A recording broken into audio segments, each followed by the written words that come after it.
Namaste and hello everyone. आज हामीसँग छ Hyundai कै पहिलो electric vehicle Hyundai IONIQ 5. Hyundai को कोना र IONIQ आइसके तापनि यसलाई किन फर्स्ट इभी भनेर भनियो त? IONIQ 5 Hyundai को EGMP अर्थात् इलेक्ट्रिक ग्लोबल मोड्युलर प्लेटफर्म अन्तर्गत बनेको हुनाले यसलाई Hyundai की फर्स्ट एभर डेडिकेटेड इभी भनेर भनिएको हो. So now let's see what are its features. नेपालमा अहिले आएका गाडीमा 58.9 kilowatt hour lithium ion battery छ जसले 375 किलोमिटरको रेन्ज दिन्छ.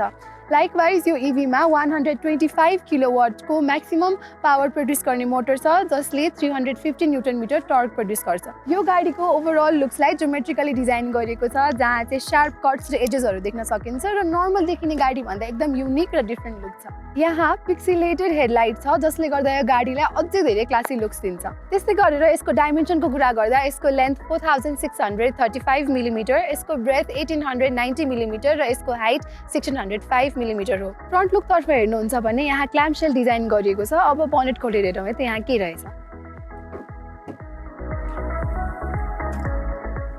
इलेक्ट्रिक भेहिकल भएको कारणले यसमा इन्जिन हुने कुरा त भएन, तर यहाँनिर एउटा सानो स्पेस जस्तो छ. के रहेछ हेरौँ है त.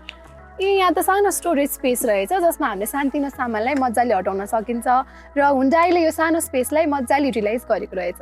नेपाली बाटोमा गाडी चलाउँदा हामीले फर्स्टमा हेर्ने भनेकै ग्राउन्ड क्लियरेन्स हो जुन यो इभीको केसमा 160 mm छ. सो अफरोड बाटोमा हिँड्दाखेरि खासै प्रब्लम चाहिँ नहोला. आज दिनभरि हामी यो गाडीमा ट्राभल गर्दा गाडीको सस्पेन्सन क्वालिटी चाहिँ एकदमै राम्रो पायौँ. गाडी उफ्रिने जस्तो समस्याहरू चाहिँ आएन. गाडीको साइड लुक्स हेर्दा त अति नै क्लासी देखिन्छ र मेरो फर्स्टमा आँखा नै यो फ्लश डोर ह्यान्डलतर्फ गयो जुन हेर्दा फ्युचरिस्टिक देखिन्छ र यसले एरोडाइनामिक्समा पनि हेल्प गर्छ. मुभिङ अन, यहाँ 19 इन्चको एलोई व्हील छ जसमा शार्प एजेस छ र यसले स्पोर्टी लुक्स पनि दिन्छ. यो त चार्जिङ पोर्ट भइहाल्यो र Hyundaiले प्रोभाइड गर्ने चार्जरबाट यसलाई फुल चार्ज हुनको लागि 18 आवर्सको टाइम लाग्छ र यहाँबाट चाहिँ चार्ज भइरहेछ भनेर इन्डिकेसन पनि हुन्छ. त्यस्तै गरेर गाडी लक हुँदाखेरि यो चार्जरलाई हामी निकाल्न सक्दैनौँ र गाडीलाई अनलक गरेपछि मात्रै यसरी चार्जिङ पोर्ट खुल्छ जुन चाहिँ एउटा राम्रो सेफ्टी फिचर हो. त्यस्तै गरेर यो चाहिँ मलाई एकदम कुल लागेको कुरा, यहाँ बटनलाई थिचेपछि मात्रै कभर क्लोज हुन्छ.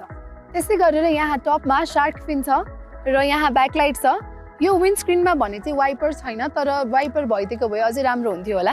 र यहाँनिर IONIQ 5 भनेर ब्याजिङ गरिएको छ जसले गर्दा यो गाडीलाई अझै धेरै क्लासी लुक्स दिन्छ भने यहाँ रेड कलरको पिक्सिलेटेड LED लाइट छ जसले गर्दा गाडीलाई अझै हेरो जस्तो लाग्छ. अब यो इभीको बुट स्पेस कत्रो छ खोलेर हेरौँ है त.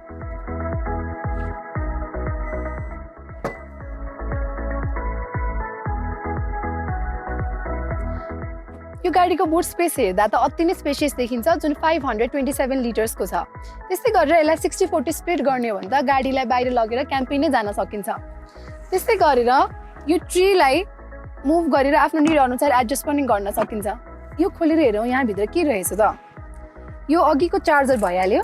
यो चाहिँ टायरमा हावा हाल्ने मसिन हो भने यो चाहिँ भेहिकल टु लोड एडाप्टर हो. सो यसको बारेमा हामी अहिले कुरा गर्ने नै छौँ.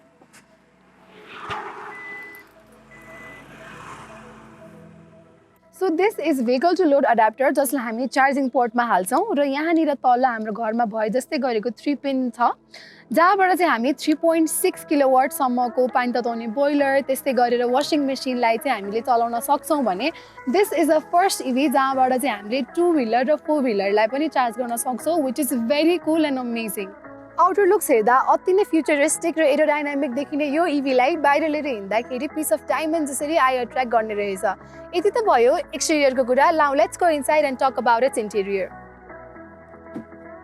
यो गाडीको बुट स्पेसबाट नै हामी इमेजिन गर्न सक्छौँ यो गाडी अति नै स्पेसियस छ र यसको व्हील बेस 3000 मिलिमिटर भएको कारणले खुट्टा ठोकिने जस्तो समस्या हुँदैन भने यसको हेड स्पेस पनि राम्रो छ. यहाँ तल फ्ल्याट फ्लोर भएको कारणले 3 जना पिलियन बसेर ट्राभल गर्दा पनि एकदमै राइड कम्फर्टेबल हुन्छ भने कुनै पनि गाडीमा नभएको यहाँ प्यासेन्जर सिटलाई यसरी एडजस्ट गर्न पनि सकिन्छ.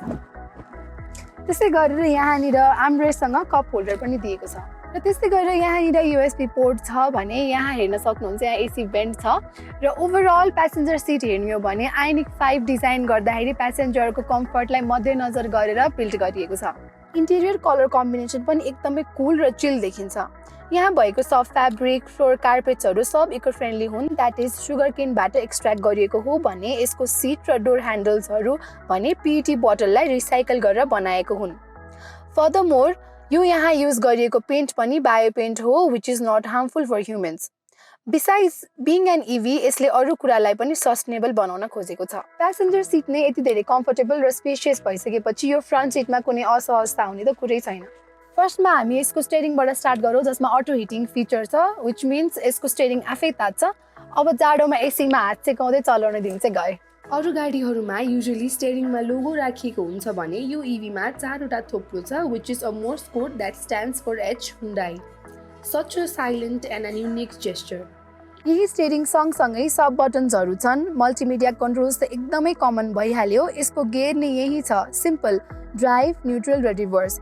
अझ ड्राइभमा इको, नर्मल, स्पोर्ट्स मोडलाई स्विच गर्न त झन् यहीँबाट सक्यो. एक क्लिक इको अनि फेरि स्पोर्ट. यसको टप स्पिड भनेको 180 km/h हो र 0 to 100 स्पिडमा जान जम्मा 5 सेकेन्ड लाग्छ.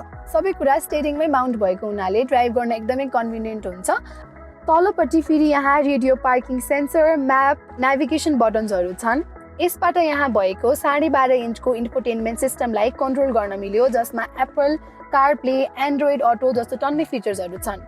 ब्याट्री हेल्थ पनि हेर्न मिल्यो. यसको टच सेन्सिटिभिटी एकदम राम्रो छ र युज गर्न पनि एकदमै रमाइलो छ. ठुलो भएको कारणले आरामले मुभी हेर्दै जान पनि मिल्यो and the sound quality is good as well.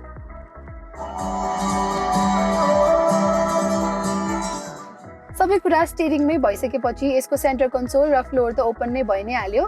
यहाँनिर चाहिँ वायरलेस फोन चार्ज गर्न मिल्छ भने यहाँ 2वटा USB पोर्ट छ र यो कप होल्डर भइहाल्यो. र यहाँ 12 भोल्टको चार्जर छ भने अर्को USB पोर्ट पनि छ यहाँ. मुभिङ अन, यहाँ आर्मरेस्ट छ र यसलाई ओपन गरेपछि सानो स्टोरेज स्पेस छ. IONIQ 5 को यति धेरै फिचर्सको कुरा गर्दै गर्दा यो vision roof or moon roof adds more beauty to the car. नेपालमै आउने अर्को भेरिएन्टमा भने यसको ठाउँमा सोलर रुफ दिएको छ जसले गाडीभित्र भएको 12 भोल्टको ब्याट्रीलाई चार्ज गर्छ. That is main battery fully drain भएपछि पनि गाडी स्टार्ट चाहिँ हुन्छ. एन्ड अल्सो यही रुफले गर्दाखेरि गाडीको टप भ्यू एकदम युनिक र इको फ्रेन्डली देखिन्छ. यही सोलरले मेन ब्याट्रीलाई पनि पार्सियली चार्ज गर्छ. गाडी किन्दा हामीले जेन्युनली हेर्ने भनेको गाडीको सेफ्टी फिचर पनि हो.